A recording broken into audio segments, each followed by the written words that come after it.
Hello everyone. It's Hangout with Plastic. First time in this new year, 2025. So hello to everyone. Drop in the chat and say hello. Say what you're currently working on. What are your projects? And tonight we're gonna tackle the pile of, not a pile of shame, pile of opportunity. I prefer this term. It will be the third part of dealing with the massive Star Wars Shatterpoint core set. It's really astonishing how much stuff is in there. And yeah, it's really cool. Last time we did, we finished the miniatures. We just started with the first building. And it's quite a lot of them, and I think some are like multiple copies. So yeah. So last time we did.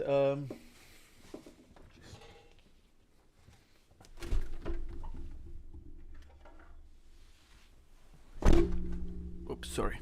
We did the tower. It's like really big structure. With 2 levels and then some antennas assembly, and yeah, so it's pretty impressive with some latch door. I don't know the rules yet, so I know how it works. I think there's at least one other tower in the set. So yeah, it's really quite a lot, to be honest. And yeah, so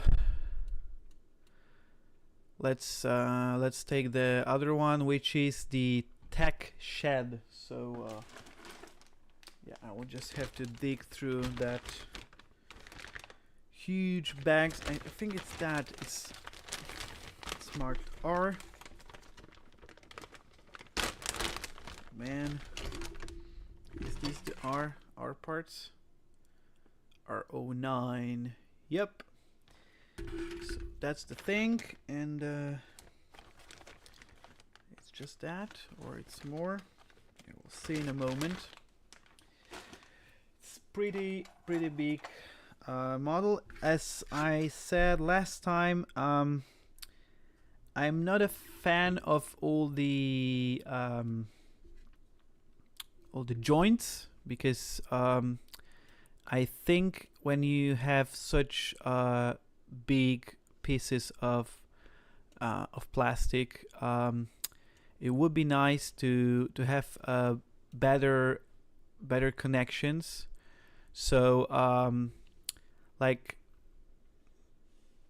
not only the sorry, I think there's something wrong with the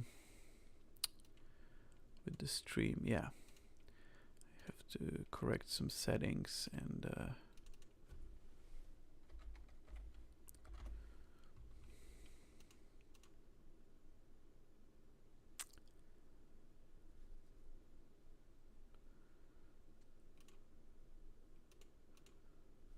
yeah, something is not correct.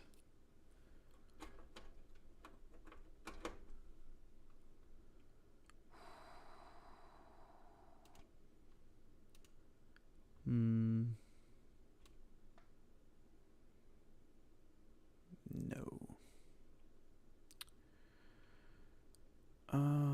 Yeah, that's not cool.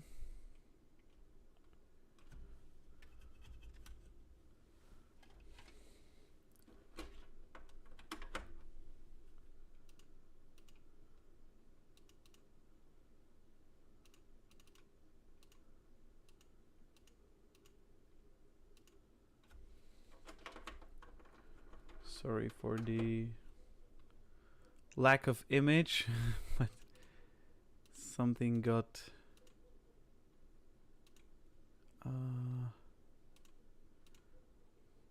something is not okay. Yeah, okay, we're back.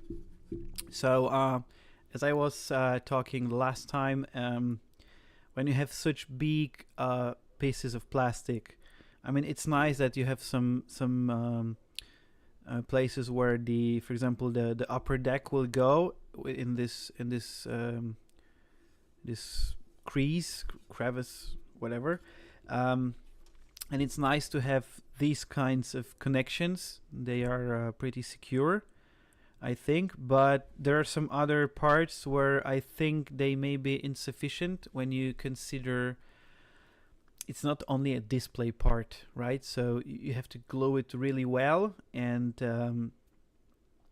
it would be nice if the connections, like the structural connections, are on the inside, so that you can make really nice seams on the outside, and they are not like bearing the weight of this connection. Especially these are, on the one hand, you want them to look nice, but on the other hand, they are meant to be used on the tabletop, right? So they have to be they have to be sturdy enough to move them around, and you know, yeah. So just we will see how it will go further, but it's like with all this set, I don't know why, but there are parts that seem really like well designed. They are even, I would say, surprisingly well thought of and designed. And on the other hand, there are moments in which you are like, okay, this could have been done a bit better, you know. So it's a mix. It's a mix in this set, and but well,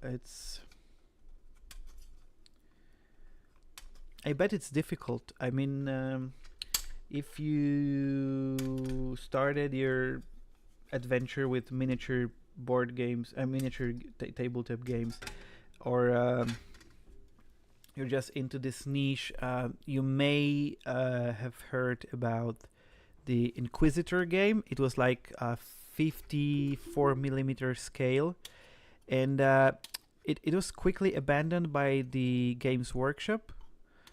They did abandon their share of games, like Mordheim, etc. But they revived quite a lot of them. Like you have the Necromunda, Blood Bowl. I mean, they were existing somewhere all the time, but they've been like revived and have current supports, all the necessary, you know, like everything you need to play them is currently available. But with the Inquisitor, they never revived it. Although it had really beautiful miniatures. It was really astonishing game, but it had really, I mean, huge scale. So the terrain for it was like also huge. Sorry, I dropped the bag with the sprues.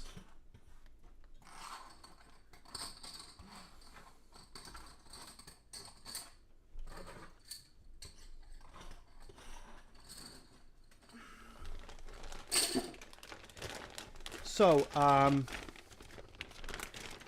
it was a great game, beautiful, but I think one of the main obstacles for its development was that it's really hard to build terrain for 54 millimeter scale miniatures. I mean, even if you only use, like, you know, I don't know, 3 tops, it was like Inquisitor and his henchman, but it was like, I don't know, 2, 3, maybe 3 models per side tops.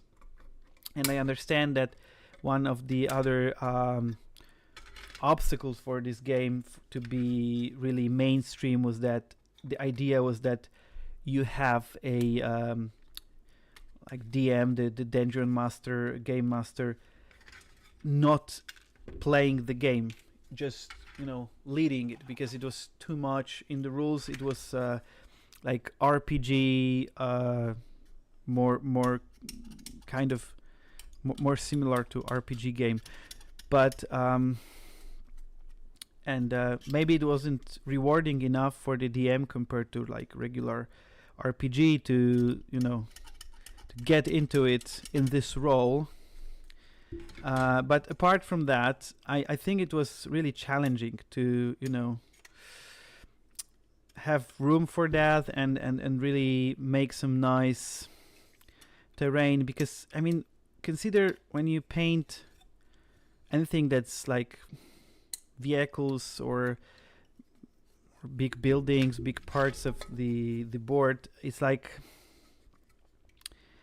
okay, you don't get into so much detail. It's not so it's not so time consuming in terms of just making this fine details and fine touches. But on the other hand, I mean, the amount of surface that you have to cover with paint, it is something you should consider also. I mean, it's just quite a lot of work. Of course, I suppose some of you like prefer painting terrain or vehicles rather than miniatures, but it is I think demanding, and for this huge scale it would be even more.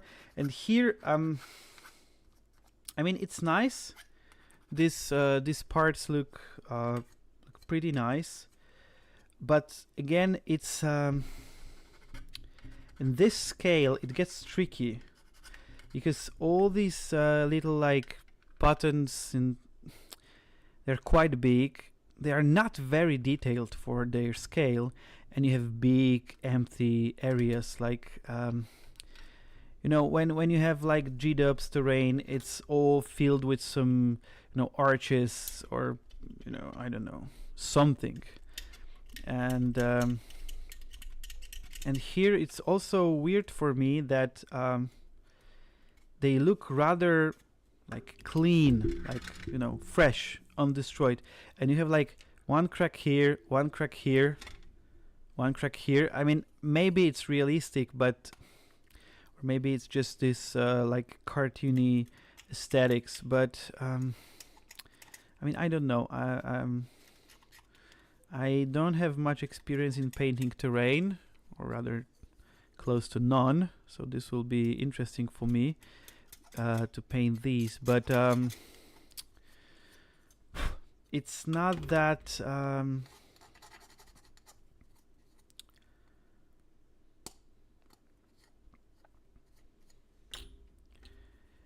I will have to come up with something for all these like plain parts, because I'm not sure they will look great just painted with some color. And other thing is that, I mean, it's Star Wars. It's not that grim dark. It's not like everything is dilapidated and covered with mold and moss and rusty. So it's not that easy to make it, to break down the big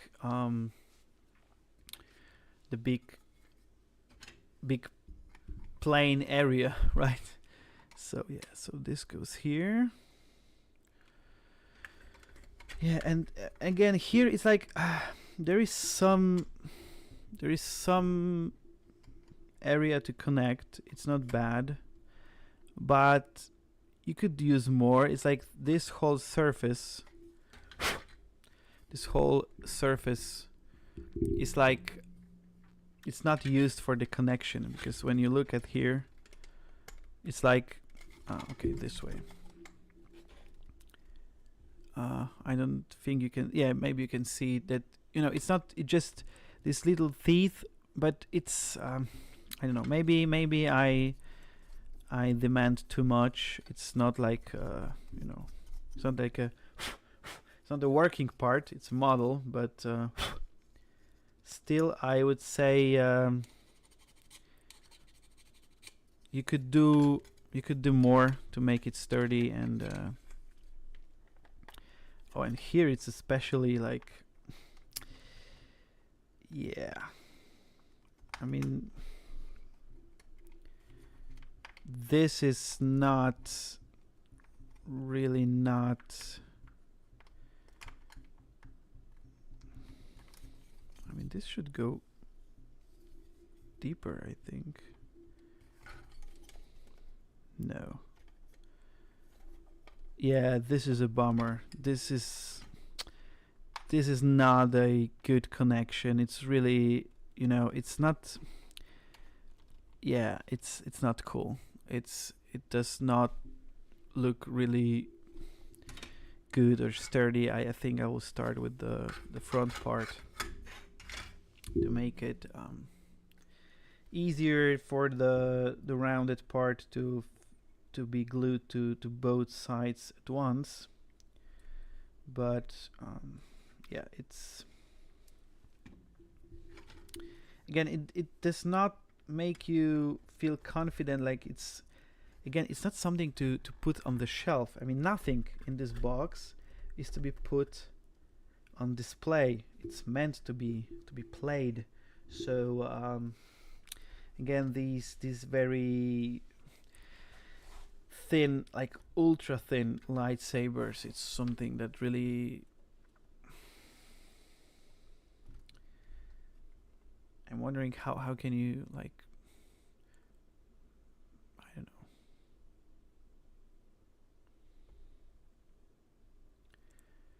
It will be difficult to use them. It will be. Okay. So we have one side, now the other.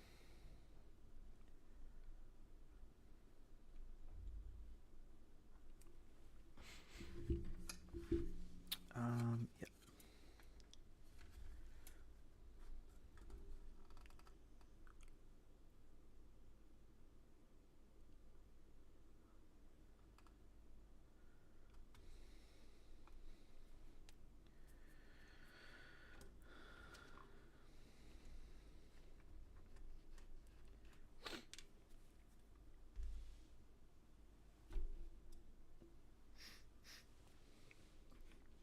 Okay.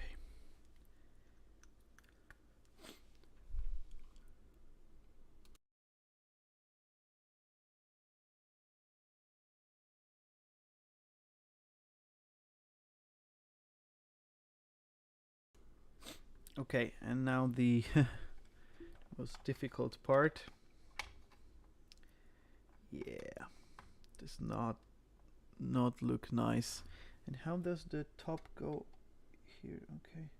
Yeah, I think I will put the top part first to make it, like, you know, stiffer, these sides, and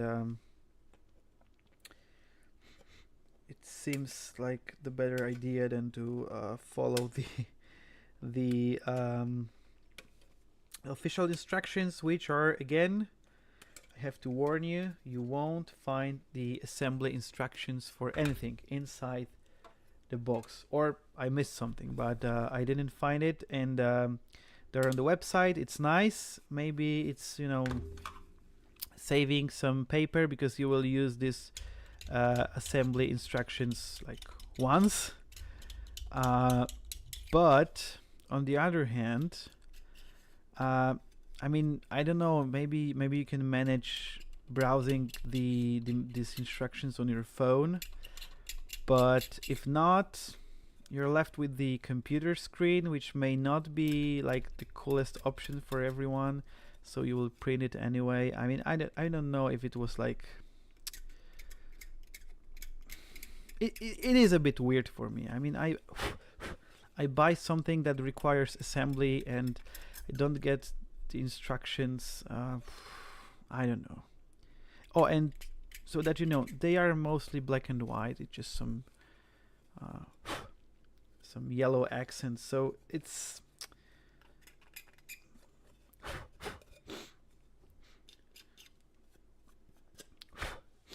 they could have done it like as a cheap laser print. It's not something that has to look nice, but I don't know. Okay, so now we go with the deck on the top.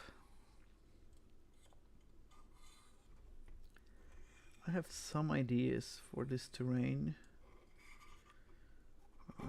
what to do with it, but we will see what will come out of my ideas. Do some tests when they are all glued and primed. Oh yeah, and I think it's something when you consider miniature gaming. If you don't play, I mean, if you don't play exclusively at your local friendly game store or at your friends who has the terrain pieces, or I don't know, you just don't limit yourself to using books and boxes, you will need quite a lot of space for the terrain. It's not like negligible. It's compared to even a full Warhammer army, or I don't know, it's still quite a lot of space that you need for the terrain. And here, I mean, the box with the starter set itself, it's pretty big, and when you consider the terrain when it's assembled, it's I don't know if it will fit the box. It's quite a lot. Or maybe, I mean, I don't know. I will see how fast the spruce will be becoming empty. Yeah. That's not the coolest way to put this together, to be honest. But well. And I think there's only one copy of that, and I think it has like 2 assembly options. I mean, 3. You can leave it without the little, I don't know, screen computer, or I mean, you can use it with the radar, with a computer, or without anything. I mean, without anything, it's just an empty platform. So I'm not sure it's so interesting. And well, yeah, maybe that's not so much of the terrain. We will see. So yeah, maybe I will just magnetize them later to have the 2 options. Magnetizing some terrain features is nice because you can also like make it so that you destroy an objective, so it's not there anymore. Like you destroy the antenna or some computer or whatever. So yeah, it's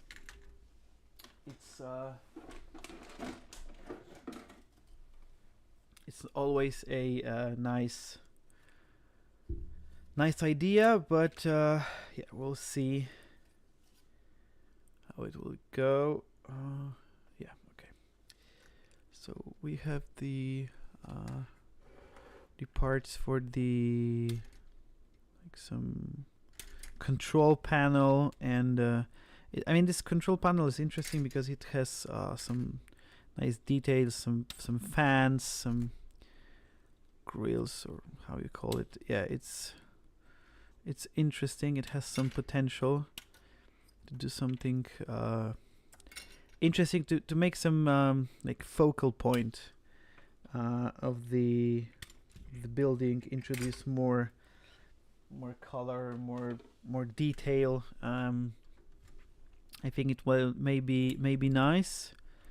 Yeah, there's this whole like screen with the keyboard and stuff. So yeah, I think it's nice. But also there's this antenna with some cabling.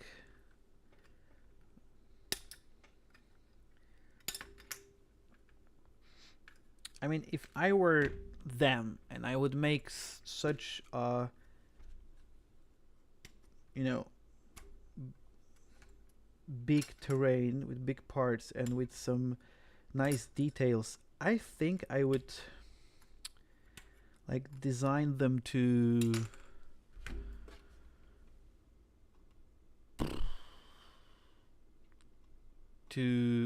be removable in some nice way, so that you can really then publish scenarios that say, okay, so use this piece of terrain with this add-on, and then, you know, if you achieve something, you remove it, or I don't know, but just, you know, make use of that, because it's really like with the Kill Team boxes last year, there were this interior fights, like corridor fights for Kill Team, and on board of a ship and spaceship, and it was nice because it had some additional parts that I understand, because I did not play the last edition, were kind of I mean, this not edition, I played last edition, second edition, I didn't play these scenarios. I understand that they were kind of interactive. They could be used in some scenarios that, okay, so you have to take this some, I don't know, some sarcophagus or some control, reach a control panel, so they meant something in the game. So I think it was a nice idea, and yeah, and maybe so it would be nice here too that these parts like have some meaning in the game, and that they are kind of objectives that you have to reach, and that, I don't know, you blow them up, or I don't know.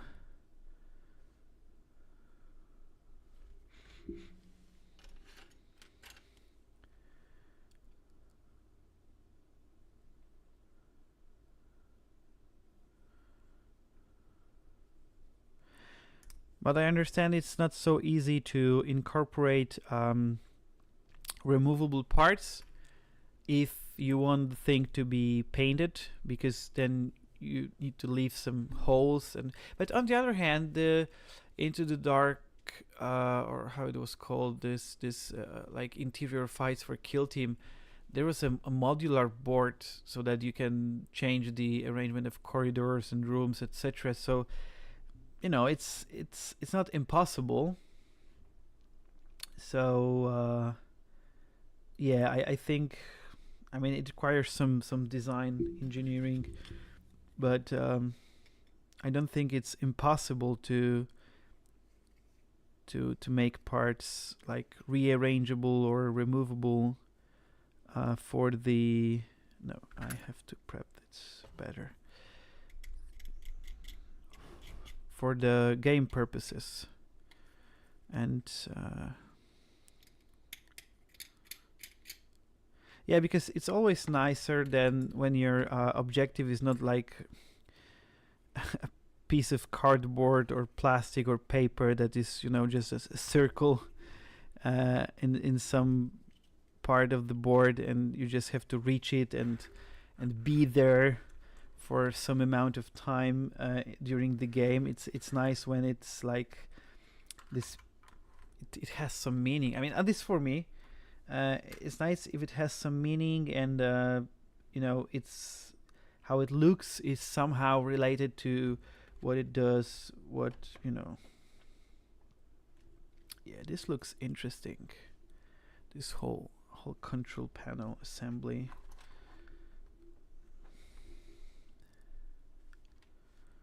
But I think it won't be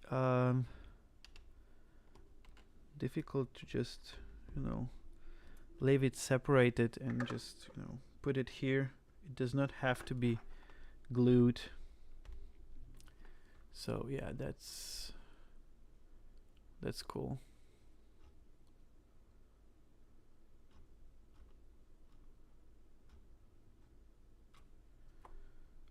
I wonder if you can get this set of terrain like outside the core set, because I don't imagine someone buying 2 core sets to have like more of this terrain just for that. But I can imagine someone buying another set of terrain, just this terrain, and to you know, make other options for the assembly, maybe.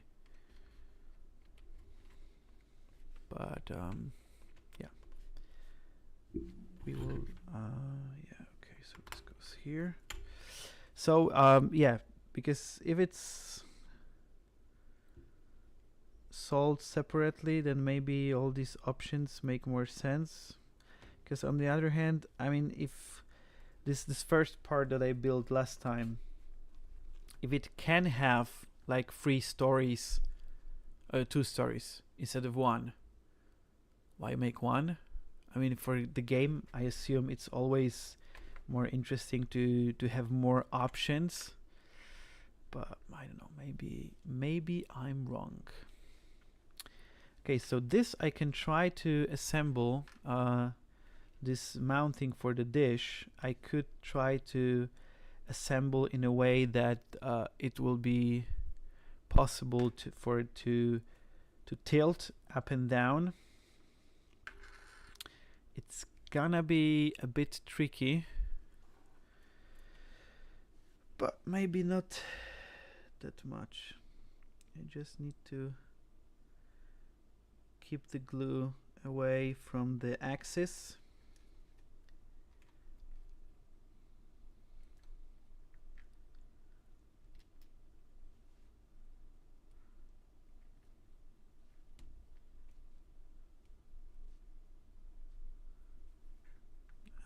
Get in there.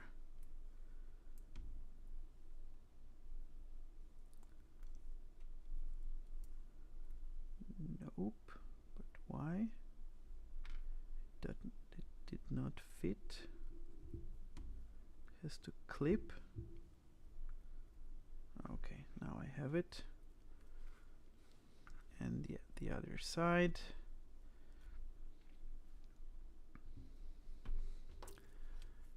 Flatten it a bit. Yeah. And add the dish. Add the dish. Yep. Okay, here we go. So this is the other option for the top of the tech shed. Tech shed. And vent building. It's interesting, the vent building has one huge vent on top. Okay, and on sides too. And this one also has a huge vent. If you just don't put anything on top, it has a huge vent here, but this is a tech shed.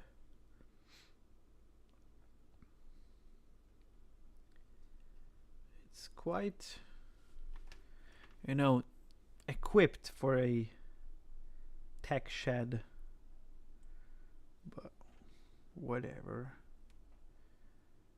Okay, it is like keyed which way it should go. Okay, yippee. So yeah, so we have a huge vent option.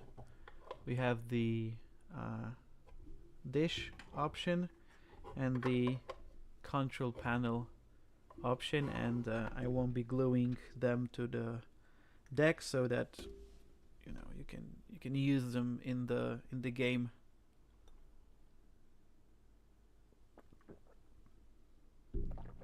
Okay. So this is the tech shed. Tech shed done. More or less. So next we have the vent building. Another humongous sprue. It's like really, I mean, it's really big. SO1, SO2, SO3, SO4, 1, 3, and 6. So I have 3 here.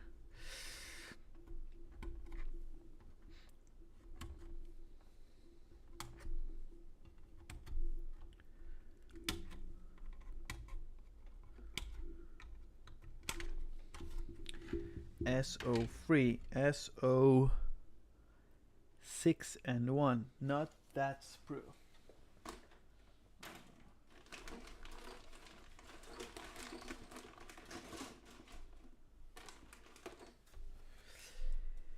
SO6. SO6. Another thing is that there is no like open buildings, like kind of you have in 40k you have ruins, so they are, you know, it's like it's not like you fight inside the building. However, you move around, you have some windows. I mean, here it's also like you have these for example, parts added on top of the building, on the roof or on the deck. So to some extent you have some cover and stuff, but again, I don't know the rules for this game. I don't know how cover works, if it makes any sense. But when you assemble such huge buildings, I mean, I understand that it would be a lot of work to put details on the inside too, but to have like at least some, like one big, you know, Mos Eisley cantina that you can enter and have some action inside. That would be really cool. Maybe it is in the game, I don't know that. If there is some interior fighting, I don't know the rules. Maybe it would make any sense considering, I don't know, some line of sight shooting rules. I don't know. Just saying. It's a pity. It's like a huge pile of plastic. I mean, they look nice, okay, but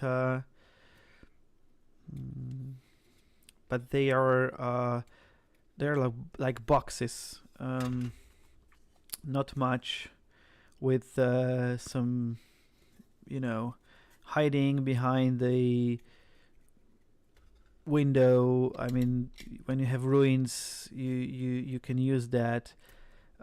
Maybe it's to make it more straightforward in terms of, as I said, visibility, line of sight. Sorry, I'm cleaning it. Yeah, maybe it's for the better. I don't know, but again, it's like it's here. This plastic is here, and for me, it's only bridges and like boxy types. Although I do understand that it's like the basic type of terrain that you use in all of the miniature. I mean, I don't know, maybe not all, but most miniature games. When you play Kill Team, you also use the like shipping containers and stuff, and it's like the basic part,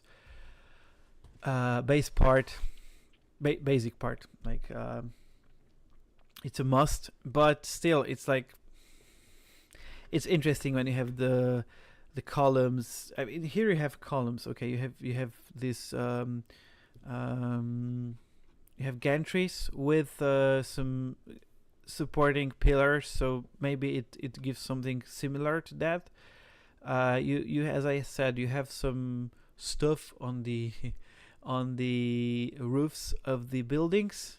There are some crates, but you don't have this effect as you have with the ruined wall with some holes in it and some kind of, you know, barricade type terrain. But as I said, maybe it's a conscious decision to avoid messy discussions about whether some miniature is visible or not to the enemy wanting to shoot at it, and you know, debating whether if I see like a little bit of a miniature, I can shoot at it with my miniatures. Maybe it's for the better. I don't know. But I would say the typology of the buildings from this set at least seems a little limited. Like you have boxes and bridges between boxes, and sometimes boxes have something smaller lying on these boxes that you can hide behind. We will see. I mean, I hope I will have a chance to play this game at least once. It seems interesting. I'm not a huge fan of using cards in games. I mean, I understand reference cards. Here, I'm not sure what what is their role, but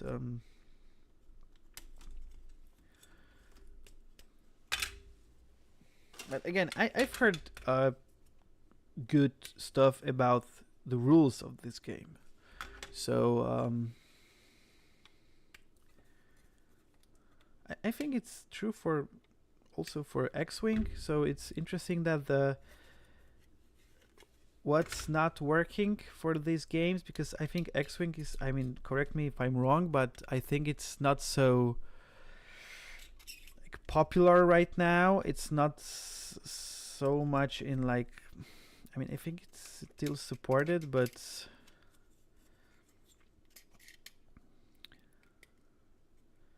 I mean, Star Wars Legion is, I think, doing okay. I'm not so up to date. I don't know how it is for the Shatterpoint, but it's, I mean, looking at the I'll put it this way: during in my area, Black Friday sales included in many local friendly local game stores. They had a lot of Shatterpoint sets on sale on Black Friday. So it does not look super cool for this game, at least in my area. I don't know how it is for like globally. I don't know. But I think it's the problem that you often miss. I mean, you have tournament players, of course, in every game, and they appreciate well-balanced rules, well-written game. But I don't know what are the exact percentage, but without good lore and like the background that you can use to craft the stories for your army, for your minis, for your battles. I think it's difficult, and Star Wars is a great universe, expanding, but maybe it's difficult for people to craft their own stories for their minis, or I don't know. I don't know why these games seem to not be doing so well, despite being mainstream. I mean, 40k is only becoming mainstream, but I mean, Star Wars is already there. Why there is no successful Star Trek miniature game? Maybe, I mean, there is some, I think, with the ships. I have no idea. But there must be some other reason than the fact that just no one came up with this idea.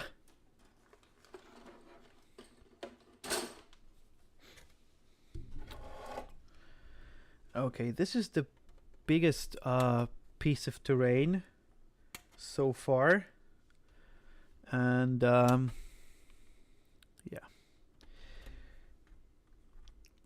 vent building.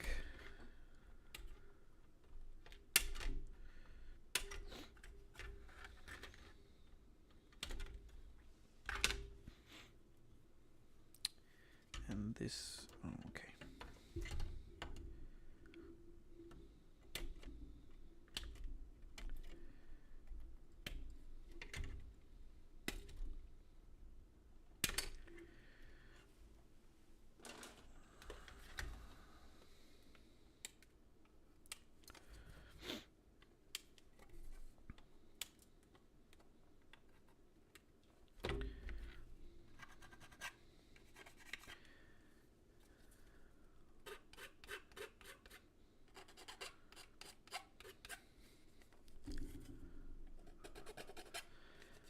Okay.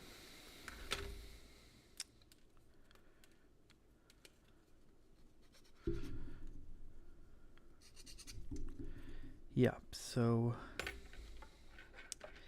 this building has some more interesting shape. It's not a box or a rounded box. It has this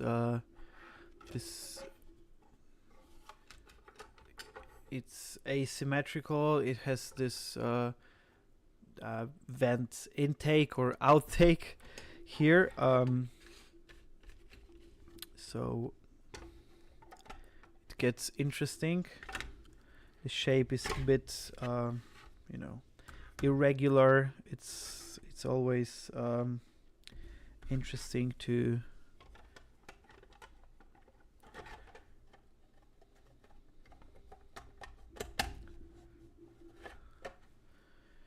yeah. I'm on the other hand, it's also interesting how you work on like balancing the terrain. I mean, how you design it to be okay for the game without breaking it. Okay,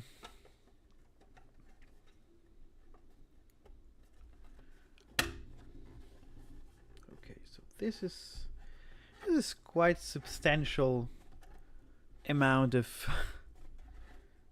terrain, or I mean, substantial amount of terrain in one piece of it.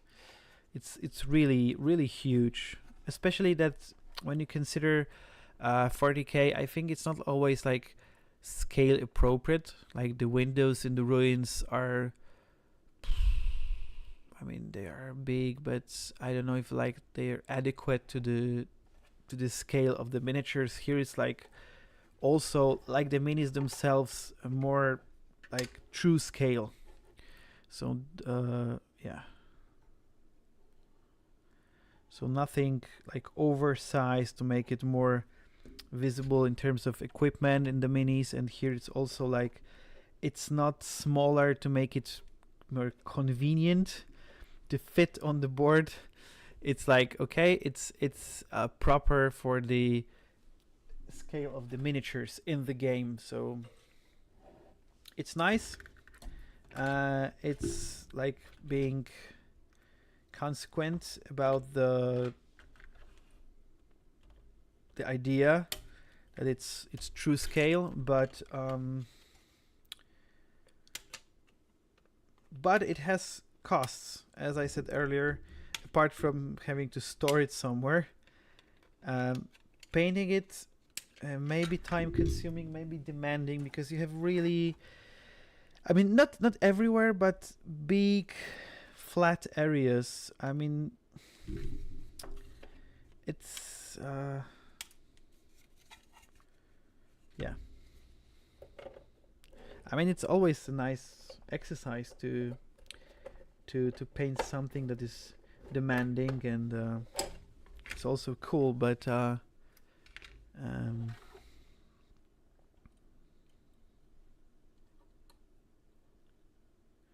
but again, it's a starter set.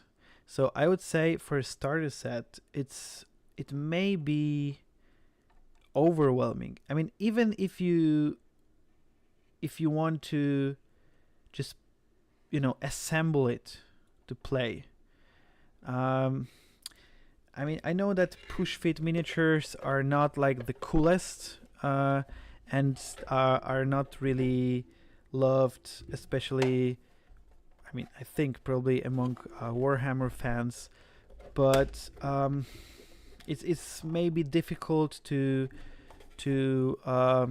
hide the seams, etc. But you can always, glue them properly and cut away the connections for the push fit assembly. But I think it's a good idea that if you make a starter for the game, or it's like a board game with miniatures, like you have the G-Dubs games like Cursed City and Blackstone Fortress, that they are push fit. Because, I mean, otherwise you just, I mean, assembling this set it is quite demanding and time consuming, and of course that's the fun. But I don't know. I'm trying to imagine myself as a kid. I don't know. It just also is the question. It's of who your target audience is. It's like maybe you want more mature players and you don't care, or you assume that even if it's someone younger, they will play with their parents, older siblings, I don't know, but you just don't care that much about the ease of assembly and generally the game introduction. But as I said many times before in the streams about this game, it's core set. It's meant to get you into the game. The assembly of the battle droids was really, really a pain. And again, putting this all together and just putting it together. I mean, just gluing it together without even painting it. It's quite a lot of work. It's cool. I mean, I'm sure it's rewarding to put this all together and have it done. But it's like a long way before you can like fully enjoy it. Paint it, glued, painted. I think it's a bit much. Maybe it's, I mean, I don't know how many pieces of terrain or terrain saturation you need for a nice game of Shatterpoint, but I would say it is a bit lot to. It is quite a lot to play the game.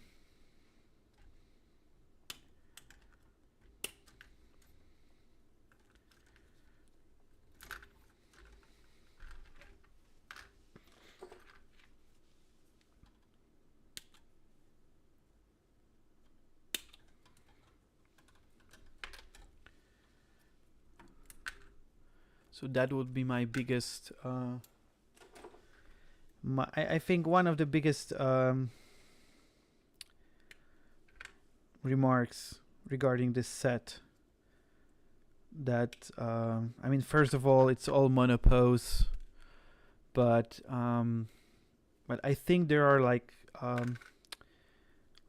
for some characters you can have like Anakin from the core set or Anakin from some smaller set, and I assume they are different models, different poses, different details. So that's okay, but still it's not very like diversified. And the other if for me is that it's I mean, maybe that's why it's called core set, not starter set. It's like core set for this edition, but it's not like starter, like easy set. Maybe you know, maybe it has some point to it, but still it's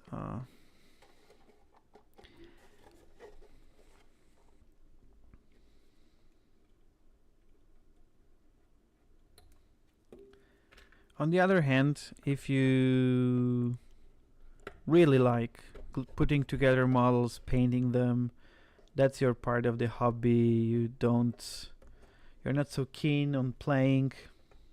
Yeah, maybe. But then I would wonder,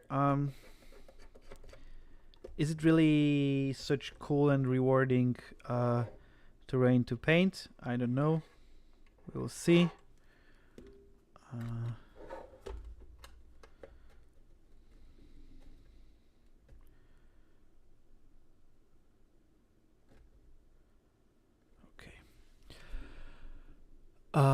Yeah, so the two vents are left for here.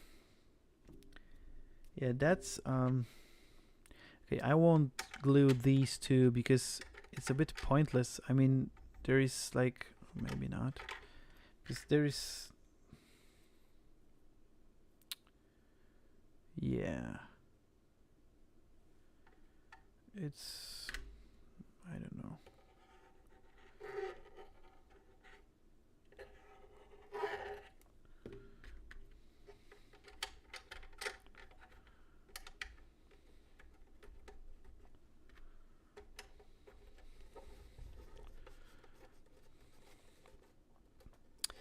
Okay, done. So what do we have left here?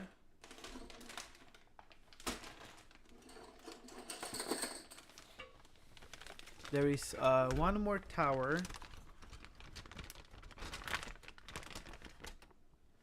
And what is that? There are crates. And huh?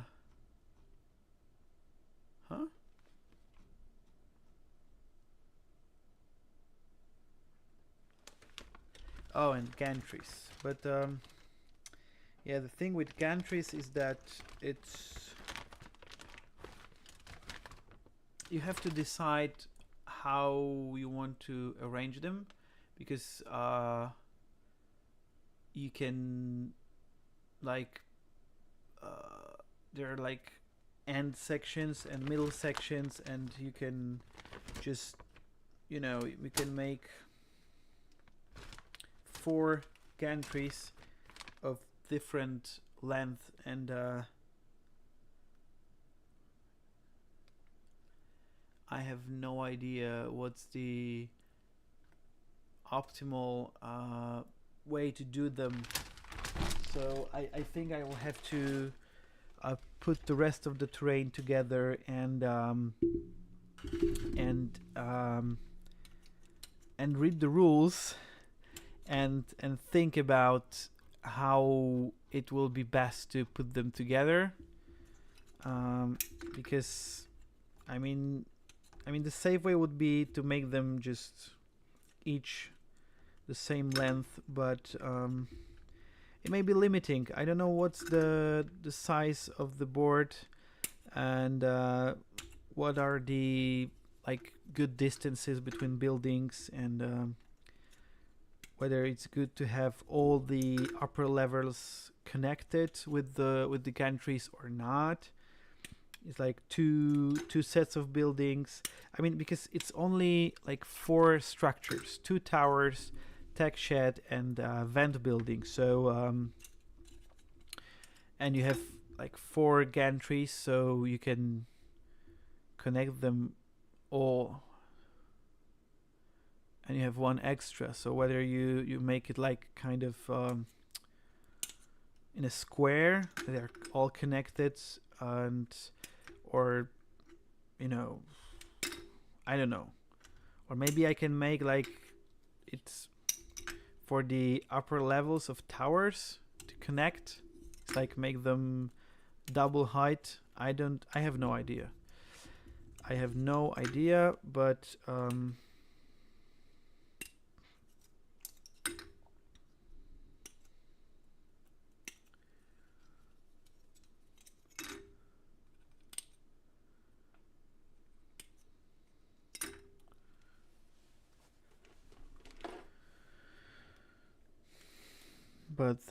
I will leave it for now because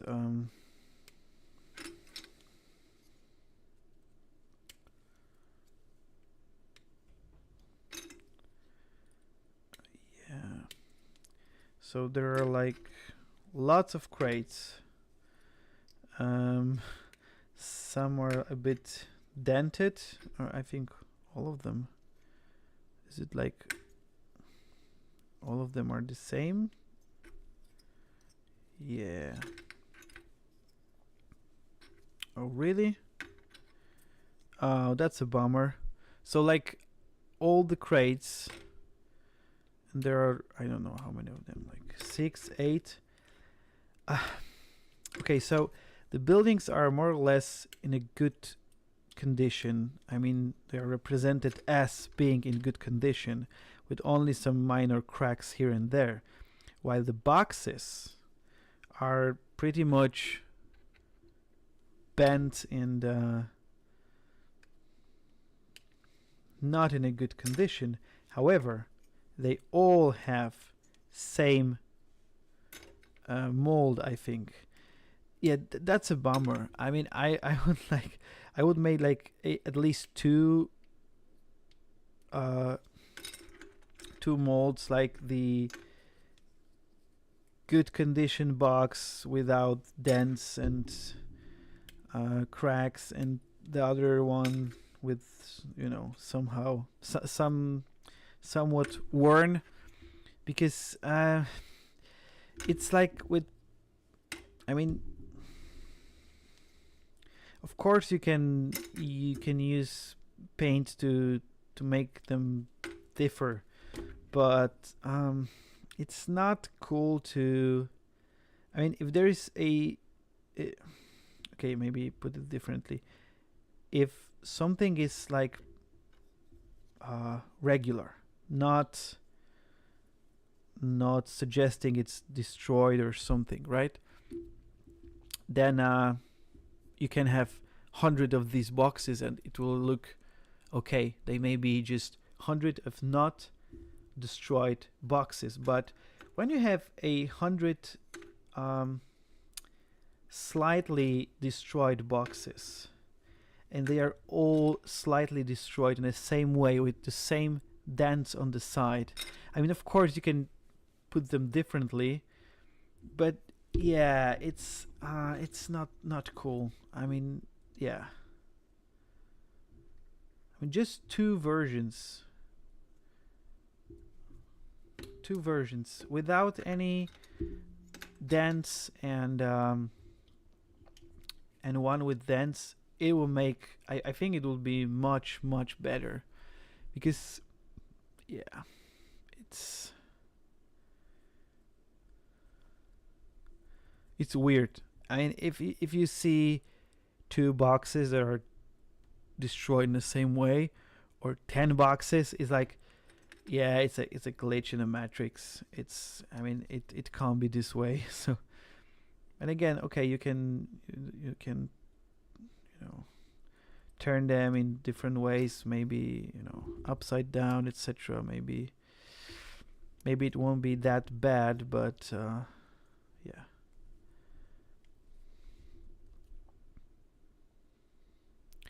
So there is 1, 2, 3, 4, 5, 6, 7, 8 boxes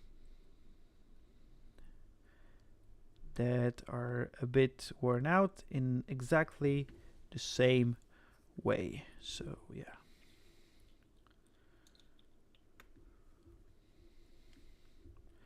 At least they connect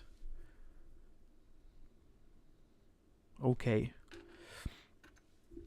I mean, they are more sturdy than most of these buildings.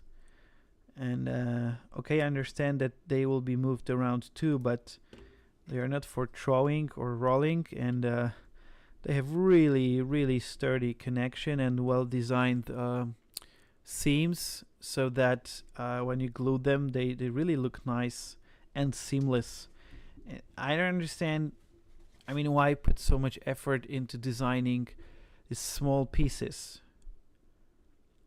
And I mean, some parts of buildings are really nice, but some not so great in terms of how they, whether it's easy or not to glue them together nicely and securely. So yeah, I would say yeah,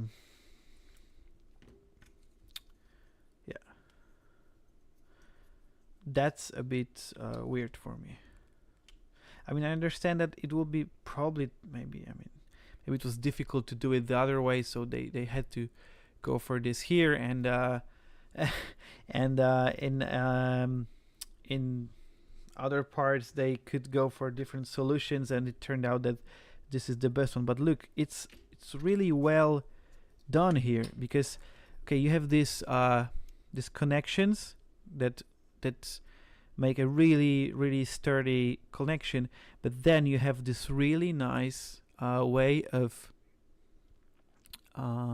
creating these joints, so they really are flush.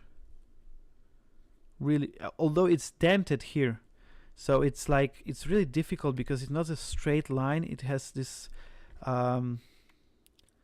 this waves, these distortions, but it really, really looks nice, really seamless. So yeah, it makes me wonder why not apply the same joints to the buildings. I don't know, because it's also it's really, I mean, it's easier to make to glue them properly when you have such short edges, and when you have such long as in these buildings, it's really, really demanding. And yeah, but again, I mean, I do understand. I have never designed sprues with parts or parts to assemble. I have some experience with 3D printing, but it was, I had to design joints, but it was not for mass production, and I was always able to smooth them out with some sanding and other tools and techniques. So I did not have to make them as good as for just gluing them together and for sprues, but yeah. Okay, so we are left with the tower only, but I did it once, so I won't repeat it here. And the gantries I leave for later, because I need to understand better how the board works and how to just design them, because for now it's totally an enigma for me. So I don't want to just use these parts and make some pointless arrangement. Yeah, now I look at some. Yeah, because there's a lot of I mean, in the gantries there is the most of like flexibility, because so you have the pillars that you can use in different parts. You don't have to like spread them evenly on the for the gantry. You can use 2, you can use 4, because they have this feet. And so yeah, you have these this end parts of the gantries with this like smooth connections, and then you have the middle parts. You have 8 middle parts and 8 ends, so you can make 4 gantries. You can make each like 4 parts long, or you can make longer, shorter ones. So I understand it's better to just prepare some kind of possible designs of the board and then decide. So I think that's all for tonight. Maybe next time we'll move to something else, or maybe we'll paint something together. I'm now testing a color scheme for the miniatures. I have some idea in mind, and I want to finish testing it, and then I can go on with painting them all. So maybe that will be the next hangout. I will have to clean some mold lines or some imperfections on the terrain, but this also will be quite a mundane work, so I will spare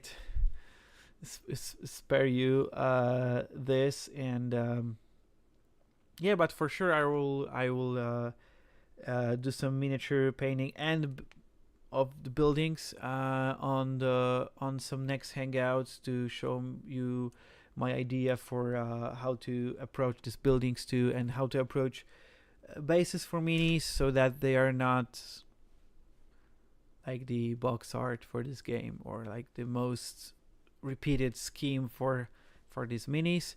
And so thank you for tonight. Have a nice weekend, and see you some